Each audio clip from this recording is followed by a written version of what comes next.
Hello there. Welcome to my nugget of wisdom for you today. I've titled it Saving a Grace. And I'm going to share with you, for starters, a quote by Billy Graham who says, "Salvation is an act of God.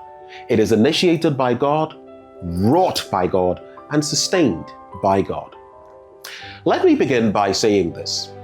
You can be bad enough to deserve hell, but you can never be good enough to merit heaven. It is true that man's salvation cannot be wrought without his consent, as is aptly portrayed in Philippians 2 verses 12 and 13, and supported by the words of St. Augustine in one of his sermons, where he writes, "God, who made you without you, will not save you without you." But as the psalmist points out in Psalm 27 verse 1, the Lord is our light and our salvation.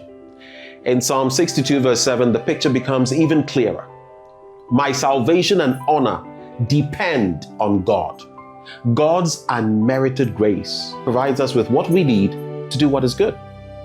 A means, in a way, and for lack of a better word, to justify ourselves, to try to make ourselves less worthy of hell.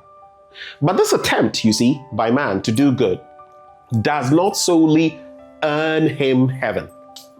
I love St. Paul's letter to the Ephesians in this respect. He draws a fine line between our work and God's. Quoting that portion, he says, "For it is by God's grace that you have been saved through faith. It is not the result of your own efforts, but God's gift, so that no one can boast about it." The words of Ephesians 2, 8 and 9. Yes, we must believe in Jesus, and yes, we must do what is good. But God's unfailing grace and mercy ultimately work more for us than we could ever do for ourselves. Three things, concludes St. Thomas Aquinas, are necessary for the salvation of man: to know what he ought to believe, to know what he ought to desire, and to know what he ought to do.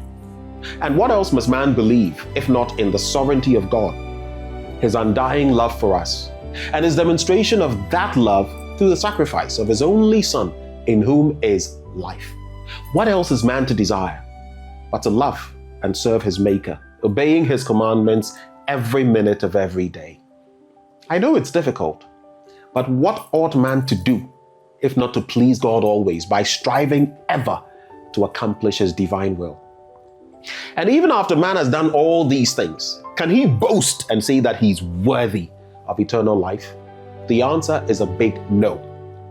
For only God, who gives the grace, sees the heart, and pardons man's shortcomings, can grant in his mercy life eternal. None of us is worthy. None of us ever will be worthy. But we can only try, do our best, and leave the rest to God.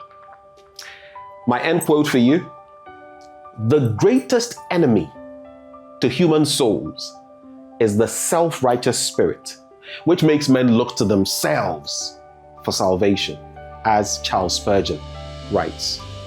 Don't look to yourself, look to God. Do your best, He will do the rest. I pray that you'll be blessed and be a blessing.